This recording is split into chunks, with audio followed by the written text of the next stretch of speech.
Hello.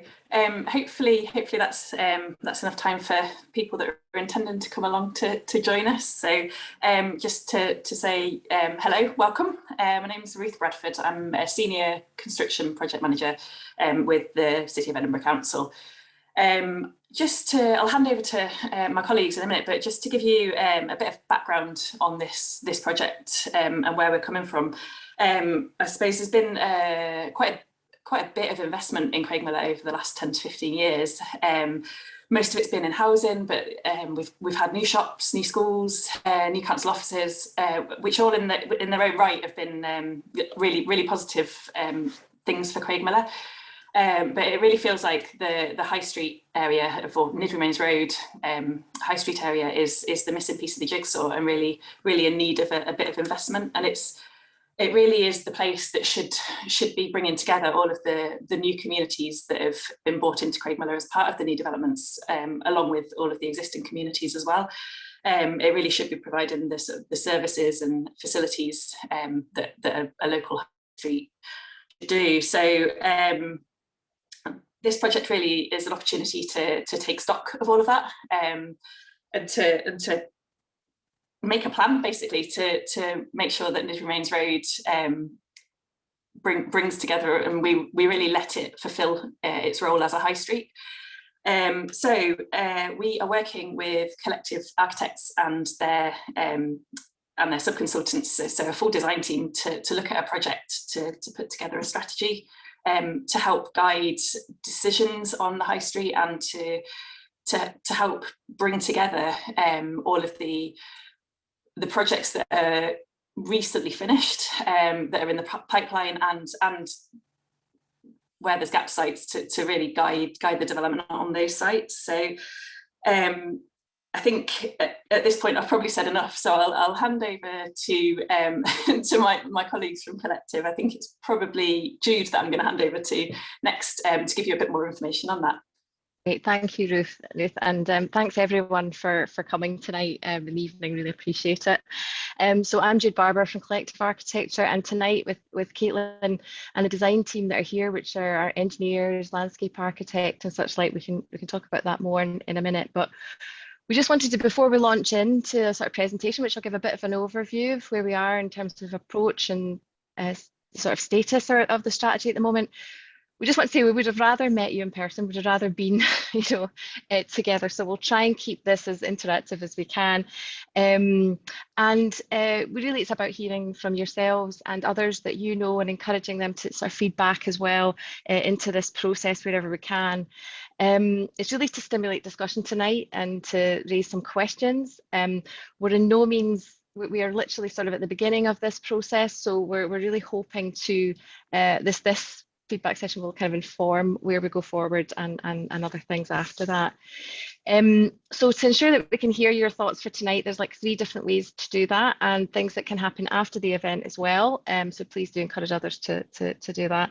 There's the Q&A function, which is, as you'll see, the question and answer box there. So please use that to ask direct questions to us, or to the council and ourselves as we go through this. Please do it as we go through. So if there's anything you think about as we're talking, ask it, and I'll monitor it, and Caitlin, myself can bring that into the equation, so we can keep this quite informal, especially because it's not a huge group tonight. So I think that will be quite a nice thing to do. So please do ask questions as we go.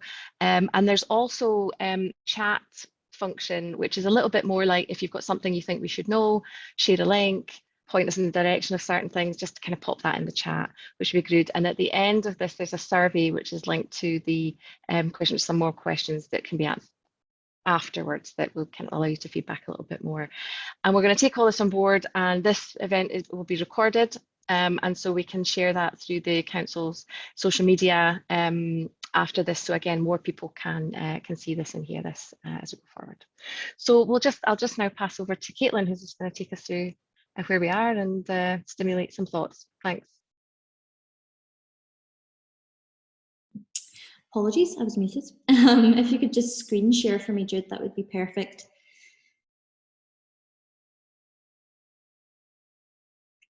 Okie doke.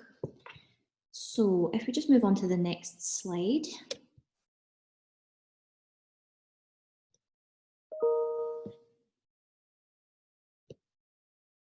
That's not coming up for me, Jude. Sorry. Are you just not? There we go.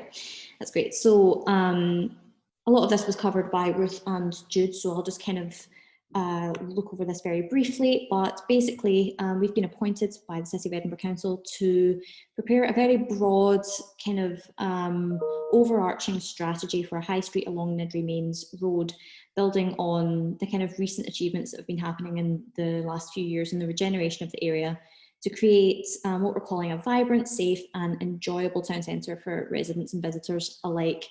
We're wanting to look at, a lot of the development has already been done in Craigmillar, so we're looking at the kind of spaces in between developments and at the front of developments, enhancing the existing fabric of the area and looking into issues of accessibility, sustainability, blue-green infrastructure, and also socioeconomic issues. To create this kind of high quality public realm, outdoor spaces and improvements to connectivity. If you could go next slide, Jude. So to achieve this, we have a certain number of approaches and aims, which are kind of summarised here. So I'll just briefly go over those again. Creating and enhancing connections within the area, both within and to surrounding areas, neighbourhoods and to the city centre. A prioritisation of active travel and sustainable modes of transport, such as walking, cycling and taking the bus. Working within these little gaps between development sites where we see that there could be potential for community-oriented development proposals and landscaping proposals. But building a coherent identity for the high street by linking into previous, ongoing and future projects. Having a broad landscape and streetscape strategy along Niddrie Mains Road in particular, and considering nearby development sites and what will go into them in the future. Next slide. Great. So of course you all know where Craigmillar sits in the city, I imagine, but this is just to give a bit of context as to the specific area that we're looking at. So while we'll be focused mainly on the town centre of Craigmillar and Niddrie, and particularly this section of Niddrie Mains Road, which we're referring to as the High Street area, you can see that within the section labelled 4. We're also wanting to think about how that centre connects into and out of its surrounding neighbourhoods, the green areas such as Craigmillar Castle Park, Hollywood Park, places like that, and into the city centre as well. You know, how are people travelling to, from and around Craigmillar and Niddrie, and what can we do to enhance that and those journeys? If we go next slide.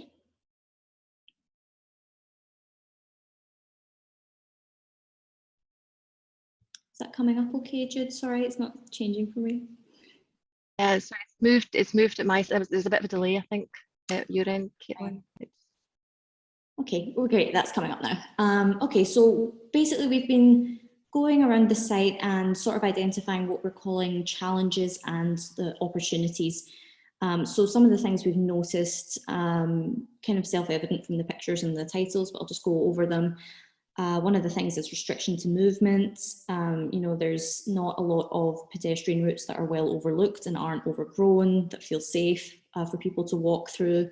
A lot of dead end routes, not a great way to get from Niddrie Mains High Street to the north of the site, the study area, for example. And of course, the main thing being Niddrie Mains Road being so congested and busy and difficult to cross for pedestrians. Can we go next?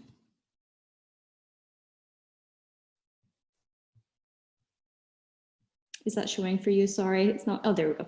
Another thing we noticed was the high street is somewhat one-sided currently. So we've got this kind of single aspect condition alongside one side of Niddrie Mains Road, and at the other side we've got a lot of hoarding and some mature trees and things like that, but not a lot going on in terms of creating this vibrant and engaging high street for pedestrians or giving them a reason to cross over, even though there's these quite wide pavements which offer a lot of potential for streetscaping. So that's something we want to look at, you know, how do we engage both sides of the high street and make it engaging for pedestrians especially.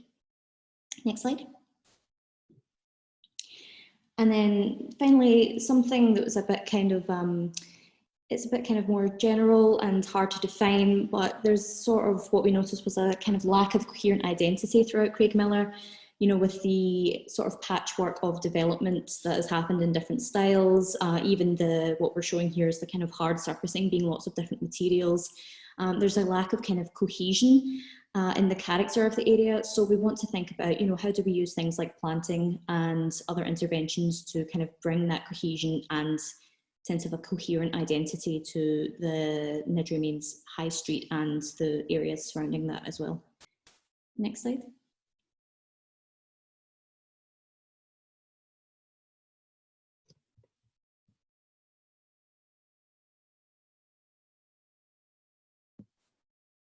Is that coming up? Sorry, I can see your cursor. There we go.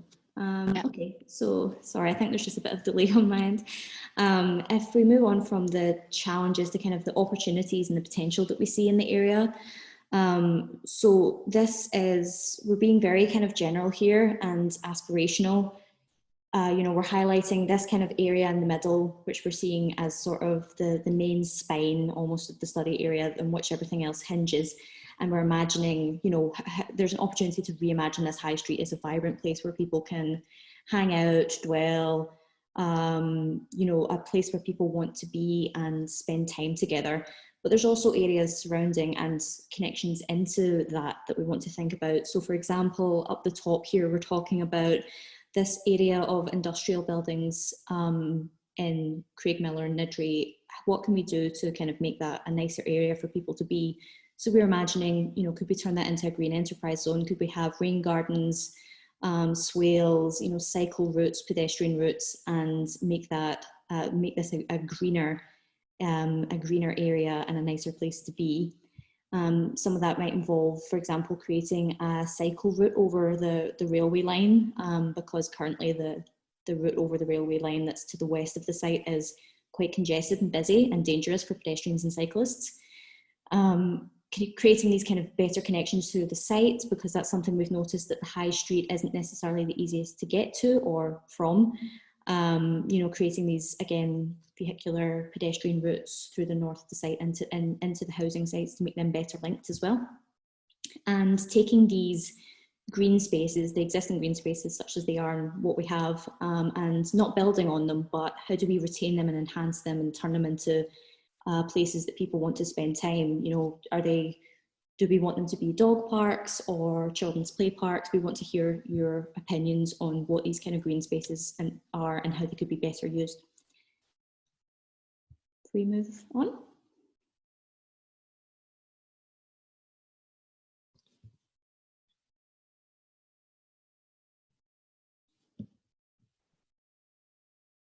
It has moved on, Caitlin, for others. Okay. So feel free just to talk if you Sure. if the slides aren't quite up yet. Okay. So if I try and remember, for some reason it's not coming up on my screen. There it is. Great. So one of the opportunities, I mentioned it a wee bit earlier, but these kind of not necessarily gap sites that probably are going to be developed or will have proposals on them, but just the kind of leftover spaces in between this the development sites, where, you know, we could potentially see us creating something like some nice landscaping, some rain gardens again, or community-oriented assets. We want to look at these gap sites and imagine how they could be better utilised and how we could use that to kind of bring this cohesive identity that I was talking about earlier as well. If you move on.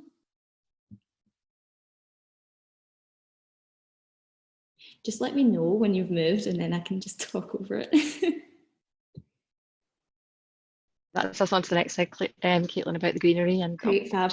Okay, so yeah, want to work with the existing greenery in the site. There's actually, you know, there's quite a lot to work with. Granton has some, sorry, not Granton, Craigmillar has some lovely wildflower planting and these mature trees along Niddrie Mains Road that need some care and maintenance, but there's certainly a lot to work with, and we want to kind of build on that when we're building the landscaping and character of the area. We would like to kind of be able to draw upon those existing assets and really bring them to the fore in the proposals that we're making. If you could move on.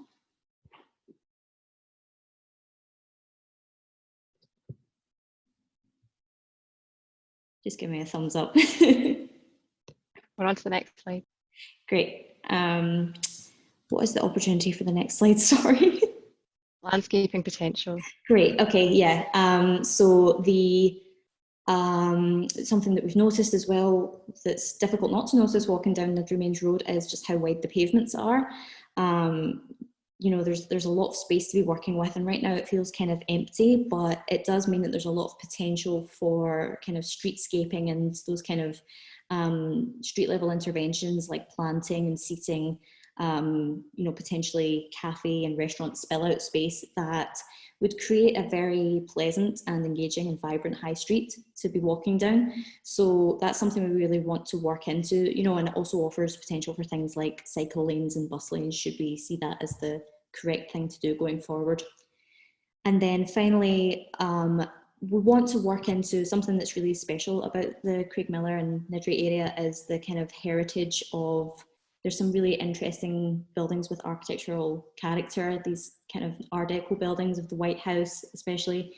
So these are visible throughout the area, and we want to sort of retain and enhance and, you know, build upon these in our spatial strategy to kind of like centre them and enhance them as much as possible within our work. If you want to go on to the next one, Jude. So we moved on to character areas now. Character areas, okay. So we've kind of, what we're looking at, obviously, as Jude mentioned, we're being very kind of, we're being very general, broad right now at the moment, and just getting a feel for the site and what the kind of characters of the areas are and what we see them as what we'd like to be. So as I mentioned earlier, turning this industrial area of buildings into reimagined in a kind of greener setting with active travel routes through them and active frontages where possible. Learning and commerce zones where we are supporting lifelong learning within the community and beyond, and providing assets for the community to engage in. Home zones, which are just the residential areas within the study area that we can see being better connected to the learning and commerce zones and the high street. And then of course Niddrie Mains High Street, which is the kind of main node on which everything else is hinged, which we want to see as a vibrant thoroughfare for dwelling and enjoying and meeting and socialising in the heart of Craigmillar and Niddrie's town centre. So basically we are engaging today to hear from you. You know, we're wanting to know what it's like to live in your neighbourhood, what you like, what you dislike, what you'd like to see there in the future potentially. And if you don't want to use, if you could use the Q&A function, that would be fab if you've got any questions. If not, there's a survey at the end of this presentation that you can fill out, and we will receive that from you, or you could send us a message at feedback@collectivearchitecture.co.uk within 2 weeks from today, because that's when we really want to receive the information and be able to work on it. And I've got some kind of prompts here for questions I might want you to ask, so do feel free to type into the Q&A, and me and Jude and all of our consultants can help you with those. Thanks, Caitlin. And again, given the scale of the group, I was wondering whether we might, you know, those of you who are here, if you even if you just wanted to, unfortunately, we don't have the function to converse directly through this forum, but if any of you would like to even just put in the chat any sort of comments on how, you know, who you are, you know, what your interests might be and what your kind of hopes and ambitions are. So we've got a question already coming from Mark, who's asking, you know, how long is the project time from planning to development to implementation?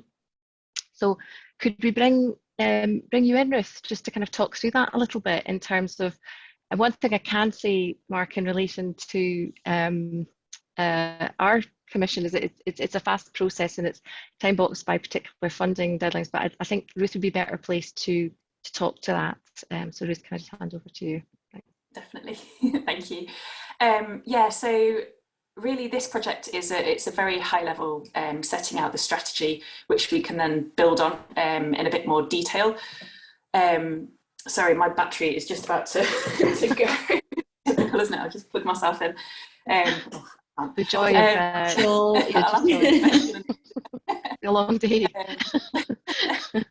So yeah, really, this project is there's some funding in September that we'd like to make an application for to allow the outcomes of this this project really to be put into place, or at least starting to be more developed. So this piece of work is fairly small, well, short scale. It's big scale, ambitious, but done in a very tight time scale.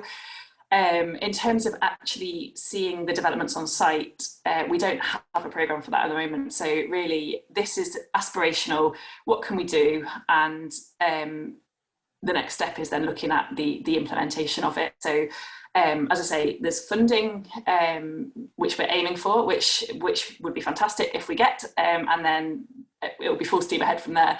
If we're not successful in that funding bid, then it's a case of taking stock and looking at other options and what we do with it. That's not to say that the outcomes of this will be thrown away or rubbished if we're not successful with the first bid. It's really just the first step in a journey to regenerate the high street.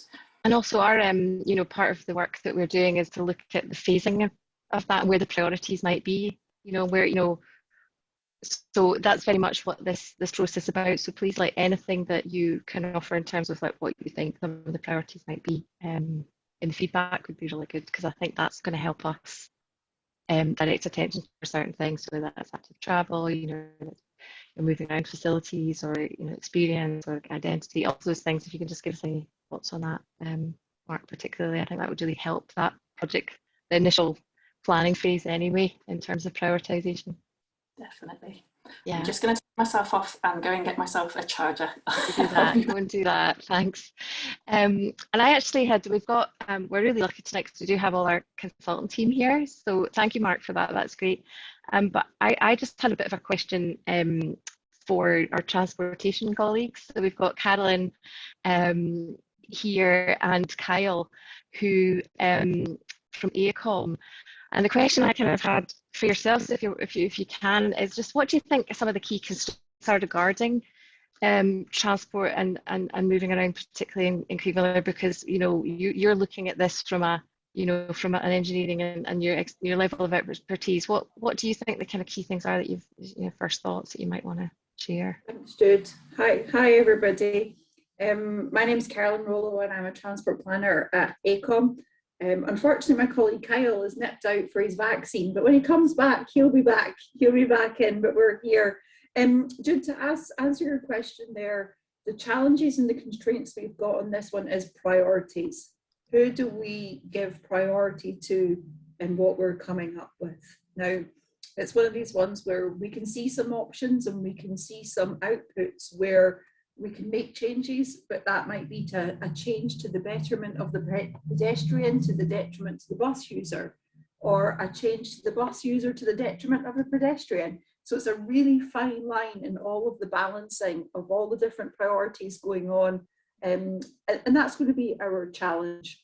In terms of some of the constraints, which I certainly noted on site when I was out there, and I do know that Saturdays are apparently busier. Now, I was there a weeknight, so I'd be interested to hear from others what might be the busiest time as well.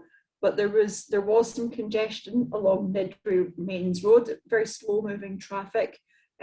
Essentially, that traffic from a transport planning perspective was really only occurring because we have instances where when people push the button to cross the road, the way the timings are set up means that the priority is given to the pedestrians, and quite rightly so.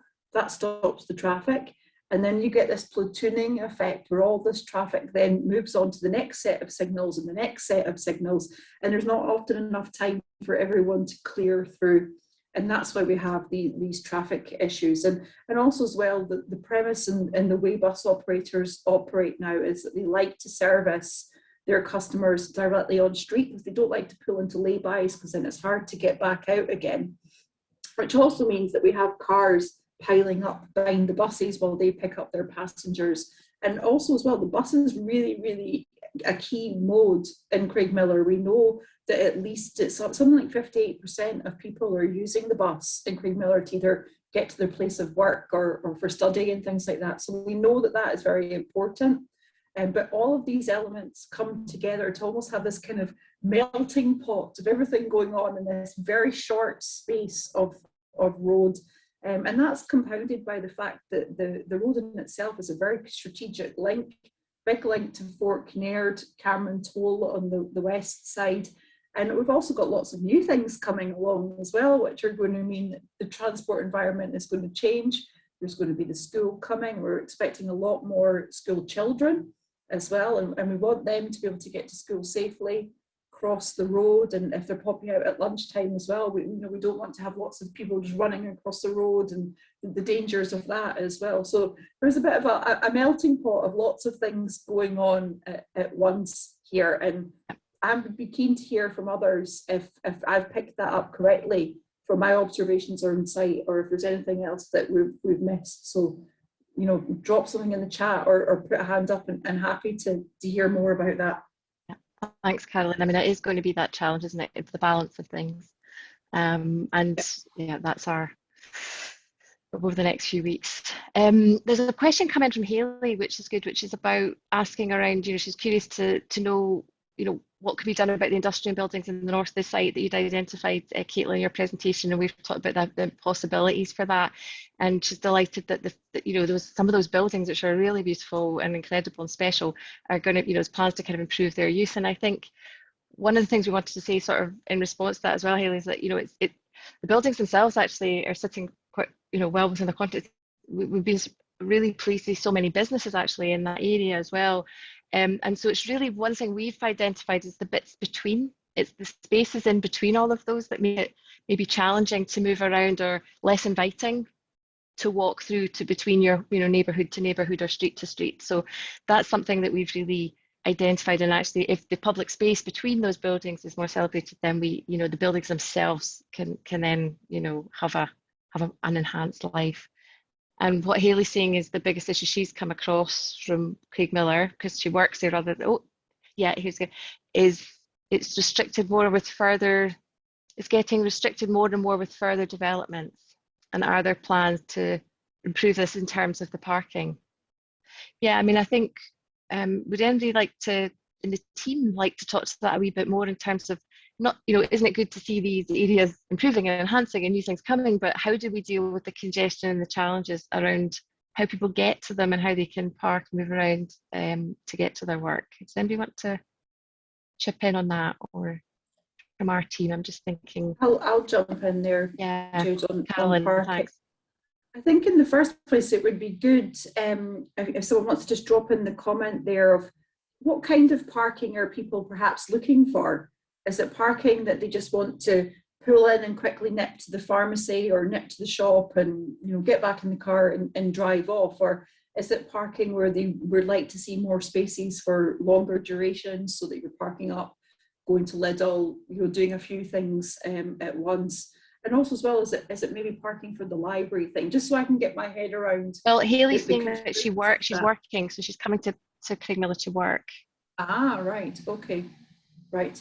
Yeah, so in that case, then you are restricted, aren't you? Because you've got your parking on street, which is not time restricted or anything like that. And also there's that car park at the Lidl's, but it's time restricted. So no, I appreciate where you're coming from, and thank you for raising that, because we weren't actually aware or picking up that to the same level that was a demand or a need. So we will take that off and look at that. So thank you. I had a question as well, really talk a bit about, again, for our team, about, we've got with us today, we're joined by Aisling, who is a hydrologist. And Aisling, I just wanted to ask, there's been a lot of work, Edinburgh's got an incredible kind of strategy around, how it deals with green blue infrastructure. Is there anything you'd like to think what the opportunities might be for Craigmillar around that? How we deal with surface water and landscape and all these kind of opportunities? Is there? Yeah. Hi everyone. As Jude said, I'm Aisling. I'm a flood risk engineer at AECOM, and yeah, I think walking around the site as well, and it's been touched on before when we've talked about the kind of width of the footpaths and these kind of places. There's quite a lot of opportunity, I think, to kind of make our drainage systems more adaptable and a bit more kind of future-proofed with the kind of space that we have to play with, and kind of look at ways that we can kind of move beyond, like a road drain that goes into a pipe, So things that then tie into the kind of aspirations we've talked about in terms of creating more space for greenery, more places that you want to dwell, also creating that kind of, you know, you're coming along down the road, there's the really, really wide bits, the footpath, and then you're kind of onto like a very busy road. If you can have green spaces, kind of create some shelters there as well, and then that's going to perfectly tie into where your road gully is. So then you can enhance that green space by, it's not just a lovely green space you can sit in and enjoy, but actually it's going to take some of the rainwater away. It's then going to slow that process down rather than surface water hitting a footpath, running straight into a gully. It's going to slow down, work through the plants, then go through the soil, and then go into a pipe underneath. So it then slows that pressure on our sewer systems. And as we've all seen, you know, we've had our thunderstorms the last few weeks. Our Victorian drainage systems are going to become more and more challenged with climate change. So Craigmillar is really, those opportunities we have in the space available, it really offers an opportunity to make a really adaptable and future-proofed high street that's protecting our assets in that high street and the place that people live and work from any potential future flood risk from climate change, whilst also creating a nice place to live. And I think there's lots of really good opportunities to do stuff in this area, and let alone that's just from a kind of drainage and flood risk perspective. There's also like wider benefits for even, you know, we're in a biodiversity emergency as well. We have these green spaces, space for pollinators, which is key. And also, again, I'm sure we've all noticed the warm weather we've had the last few weeks. When you're in these kind of really quite paved, built up areas, the heat definitely feels more intense.